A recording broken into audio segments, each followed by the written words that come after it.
Gabrielle. Welcome to this podcast. I'm so grateful to have you here, just like every week.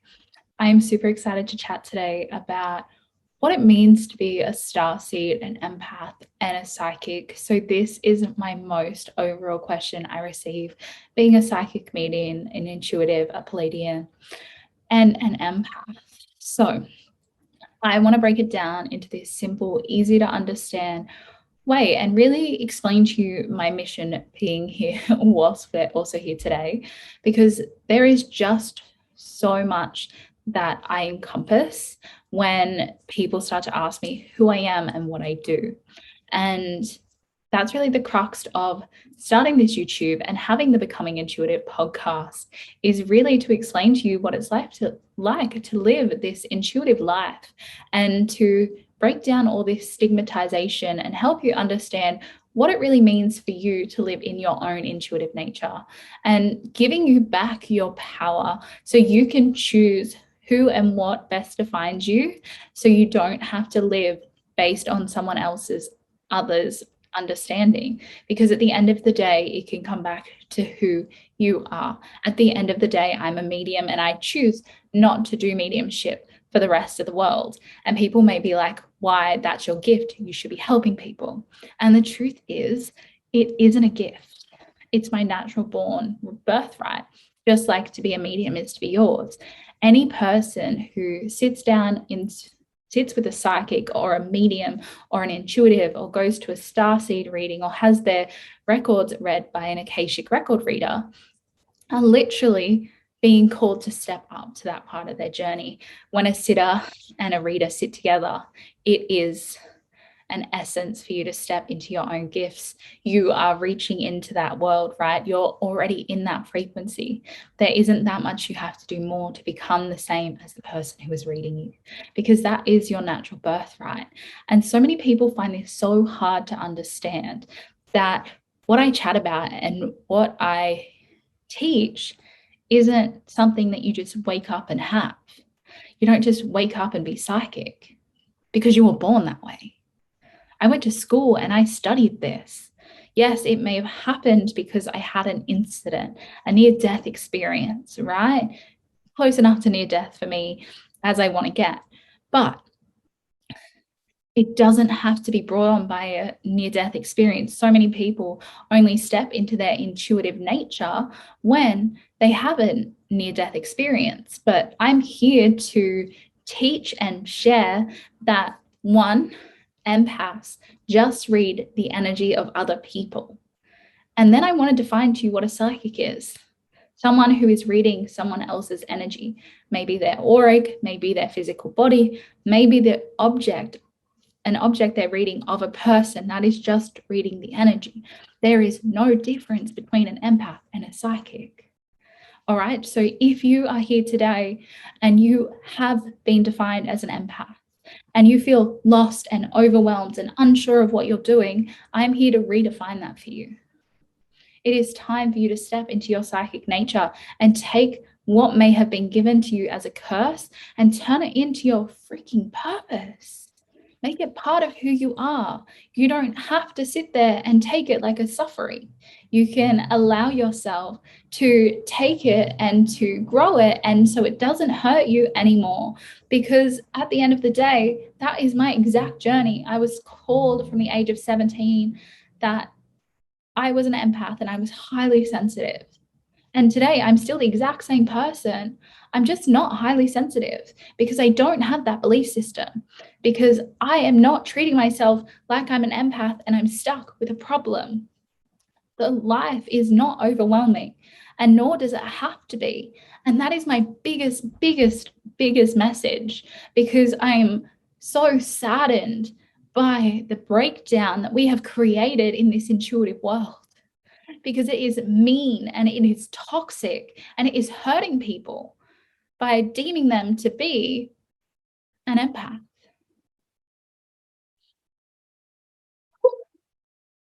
I really get into this. This is my passion, right? But I want to run you more than just through what it is to be an empath and to be a psychic.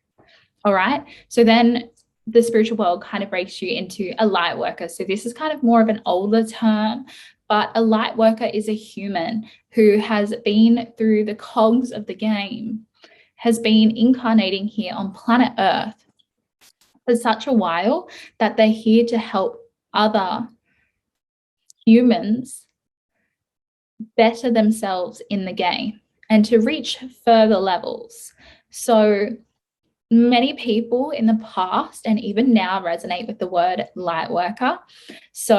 And most light workers normally step into their empathic abilities really early.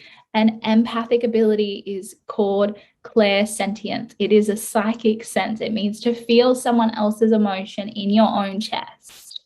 So the empathic, the clairsentient feeling really early in life. And they generally classified as highly sensitive people, and they generally feel very much like they've come here to help and ascend in the assistance of humanity. So that is a light worker. Then we have a starseed, and most of my followers who follow me, who listen to me, know that I'm a Pleiadian starseed, though I have not just been to the Pleiadian star system. I have been to most galaxies in my life. I normally don't say things like this, but I am a very old soul. I don't think I've been to planet Earth, to the Earth experiment, very often in the last few incarnations. But a starseed is a human whose last incarnation wasn't on planet Earth. And this is how I define them. This is my definition. And if this doesn't resonate, please don't take it on board. They didn't last incarnate here on Earth, and they incarnated on another planetary system, not of this dimension, but of an alternate dimension that has a different frequency to Earth. And most places that you can incarnate do not have the negative ways of transitioning and growing. So what I mean by that is they don't have the negative polarization. They don't have the, oh, that was wrong, or I've made the wrong decision. So they don't have these negative aspects. That's a very earthly, worldly plane thing, and it hurts our brain if you think about it too much. What would it be like to live in a dimension that doesn't have bad or good, or right or wrong? So this is why I find starseeds really struggle with the concept of like war and having everything in a governmental system where there is no sovereignty, because they feel like the government isn't supporting them. But there is just so many different things that starseeds have. So there is so many different types of starseeds. My own personal guide has told me on numerous occasions there's over 320 different types of starseed who incarnate here on planet Earth and to this experiment. I do call the earthly plane an experiment because we're here to experiment with ourselves to see how strong we can become, and our mental and emotional and our soul, can they harmonize and become one thing?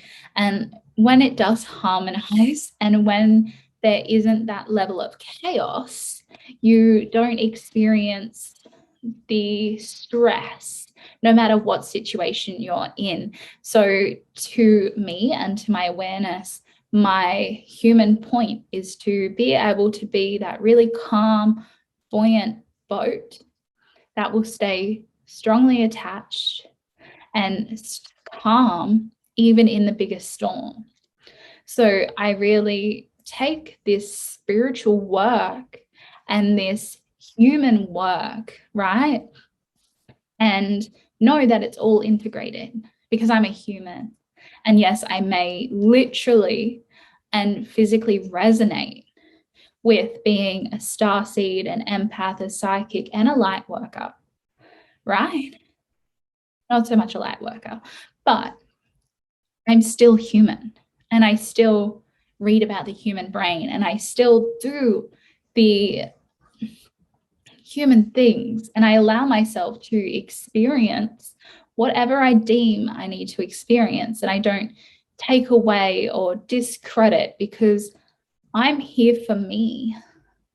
I am here to serve self, because when I serve self, I can serve the world, right? We are all connected. When we clean up our side of the street, you can then help someone else clean up theirs.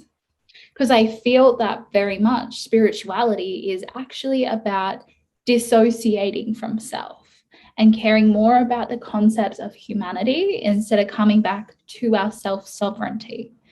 And that's why I'm going through all of these aspects with you today here and on the podcast, because I feel like it is so important for you to understand that whatever we define ourselves as, we are human now. So it's okay to enjoy the coffee and eat the ice cream. It's okay to not get off the couch one day. It's okay to do absolutely anything, as long as it's aligning to your core value. And I talked about previously a lot on the Becoming Intuitive podcast, what is your internal core value system, right? As much as I'm a psychic development teacher, I very much always come back to the aspect of psychic development and personal development go hand in hand. They are the same encompassing aspects. You have to have a strong mind in order to be able to sit in the metaphorical dark room, right? And wait peacefully for your guide to come and collect you and turn on the light.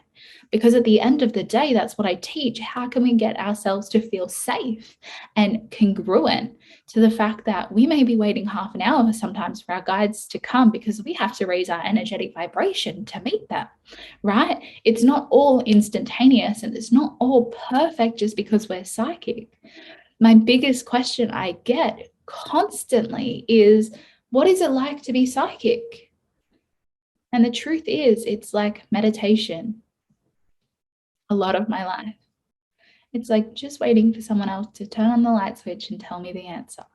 It's like knowing that there's a safety net under the safety net, because I'm not alone. I don't make all my decisions by myself. And yes, I have that unhuman connection to the other side. And people ask me all the time what it must be like to speak to my deceased loved ones and to my friends that I've already lost in this lifetime. And I can tell you it's absolutely beautiful. Like to have that connection and to not ever feel alone. And that is my biggest blessing in my life. And that is the mission and the reason that I run my company and I teach this, because we all deserve to not feel alone and not to feel isolated and not to feel like everything's us. Because there was a team of beings who helped you write your own human story, your own human manuscript. And it gets a bit easier when you can chat to them. But what I teach overall is coming back to this point of internal direction and internal truth, because our internal world reflects our external world, right? And so many people talk about manifesting, and I'm going to manifest my spirituality. I'm going to manifest the car in the back. But what happens if that internal direction values peace, right? And you've spent your whole life chasing the external. And I really spend so much time with people who realize their core value is freedom. And a lot of people say, I want more money because I'll be free. But money doesn't determine freedom. Freedom is a human expression. It's a feeling. It's a belief system. So I really ask you to question yourself as we sit in this meditation together. And we're really going to feel into these different types of words and associations in this spiritual box. And we're going to feel into, do any of them feel right for you? Because this podcast and YouTube channel is really here to empower you to understand yourself. I'm not ever going to sit here and literally just give you information. I'm here to guide you, to be your guide, because A teacher or a mentor should only be someone who's further along on their journey and is just willing to guide you to the point that they're at. And that's why I'm here today. And I hope that resonates with you. So, like always, if you listen to the podcast, Becoming Intuitive, you'll know that I tell everyone to roll their shoulders back. Make sure your palms are facing up to receive universal life force, and that your legs are uncrossed and placed on the floor unless you're sitting cross-legged in the bed. So, or on a meditation pillow. Just close your eyes for me. And if you're driving, you can pause this. But I just want you to really find your middle space. Your middle space, or your center space, as I also call it, is this place where we can find our internal direction. It is the place that there is no ego attachment. And it is like a place that we're looking in the internal mirror, where we can question and reflect with little judgment or little questions. So I really invite you to take a huge inhale with me, breathing in and breathing out. Breathing in again. Keeping your eyes closed and breathing out. And I just want you to focus on the space. My middle space to me is kind of where my spine is, in the middle of my stomach, between my heart and my solar plexus. And we're going to breathe in some peace and breathe out any stress or residual energy. Breathing in peace. Breathing out any residual energy. Breathing in once more. And breathing out. Beautiful job. And just feeling into this middle space. And in this middle space, our gut feeling, our intuition, our own self of authority. This is our safety mechanism, our place. And this is kind of where our soul exists as well.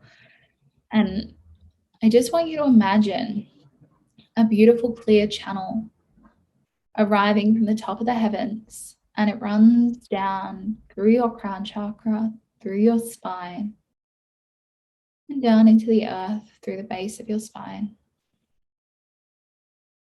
And this is connecting you to your higher self. So we're going to take a huge inhale, breathing through our nose. And as if breathing up into the atmosphere above us. And just connecting to that higher self.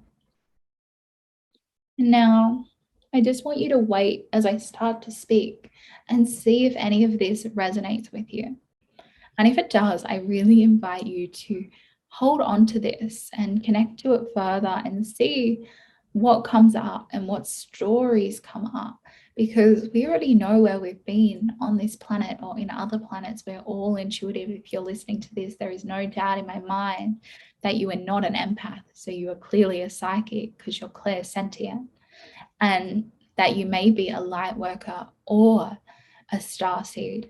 So I really want you to feel into the word empath, and I want you to imagine that it's almost written across your forehead, and just see if that resonates. Does it create a bodily feeling inside of your body? Because where is the negative or positive emotion stored for that in your body? And just seeing if it resonates.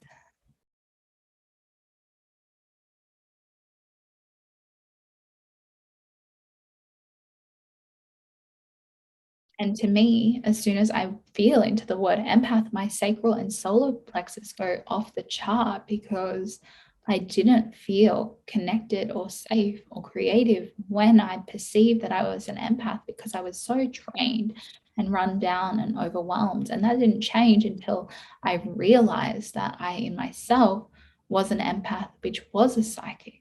So feeling into the word psychic for me now and seeing what comes up. I find that a lot of people that I do this with in my intuitive courses find that their throat chakra may be blocked. And this has a lot to do with the witch trials and being in our intuitive powers before. So really feeling into if any chakras are blocked and just seeing how it feels in your body.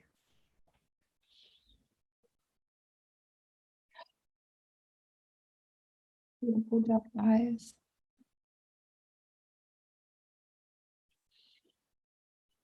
And then feeling into the word starseed and seeing if anything comes up from that. And I'm going to just read through 5 of the top starseeds that I receive.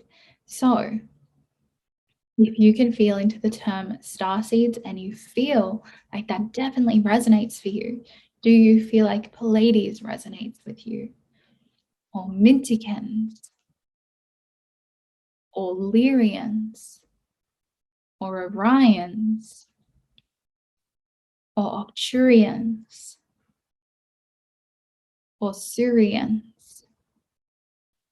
And this is a limited definition of these different types of star seeds. So if you felt like you're a star seed and I didn't state where you're from, or you may have had 2 or 3 come up, I've been to quite a few different incarnations on different star systems. So don't worry if 2 or 3 came up.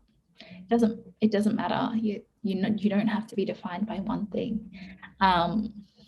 So I would really invite you to investigate that, to investigate what came up. And now, if nothing came up, I really just want to hold space for you and to feel into the concept of being a light worker. See if that really resonates in your body. And if any chakras are highlighted or if anywhere in your body feels odd.